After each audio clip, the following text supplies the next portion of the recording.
అందరికీ నమస్కారం. నేను మీ ప్రేరణ.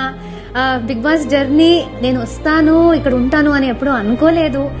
తెలుగు ఇండస్ట్రీకి వచ్చే చాలా జస్ట్ 1.5 years అయింది. మా తెలుగు ఆడియన్స్ నుంచి చాలా లవ్ అండ్ సపోర్ట్ వచ్చింది. బిగ్ బాస్ కాన్సెప్ట్ అంటేనే చాలా చాలా ఇష్టం. ఇక్కడ మనలాగా ఉండొచ్చు, బట్ ఆ games overall that entire concept ఒక ఇంట్లో ఉండి వేరే ఏ ఫోన్ లేదు, ఏ డిస్ట్రాక్షన్ లేకుండా ఎలా సర్వైవ్ అవుదాం అనే కాన్సెప్ట్ నాకు చాలా ఇంట్రెస్టింగ్ అనిపించింది. వచ్చాను ఇక్కడ నాలాగా ఉండాలి అనుకున్నా, నాలాగా ఉంటున్నాను. కొన్ని ప్లేసెస్ లో తప్పు చేశాను, ప్రతి ఒక్కరు పర్ఫెక్ట్ ఉండరు. నేను చేశాను, అవి నాకు చెప్పడం జరిగింది. నేను దాని నుంచి నేర్చుకున్నా అనుకుంటున్నా. అండ్ నాకు చాలా విషయాలు నా గురించే తెలిసాయి.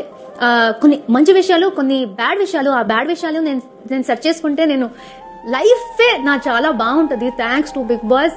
అండ్ ఇప్పుడు దాకా 13 వీక్స్ సర్వైవ్ అయ్యాను మా audience love, support and votes వల్ల. ప్లీజ్ ప్లీజ్ ప్లీజ్ చాలా దగ్గరలో ఉన్న ఫైనల్స్ కి ఇలానే మీ సపోర్ట్, మీ లవ్, మీ ఓట్స్ నాకు కావాలి. ఇప్పుడు నెక్స్ట్ ఒక నామినేషన్ ఉంది, అది దాటేస్తే ఇంకా ఫైనల్స్ విన్నర్ కి చాలా దగ్గరలో ఉన్నాను. ప్లీజ్ మీ సపోర్ట్, మీ ఓట్స్ నాకు ఇస్తూ ఉండండి. I will make you proud. I want to be Bigg Boss season 8 Bigg Boss హిస్టరీలోనే ఫస్ట్ ఫీమేల్ విన్నర్ అవ్వాలి అని గట్టిగా ఆశ ఉంది. అది మీ సపోర్ట్ వల్లే అవుతుంది. ప్లీజ్ నాకు సపోర్ట్ చేయండి, నాకు ఓట్ చేయండి, నాకు మీ ప్రేమ ఇస్తూ ఉండండి.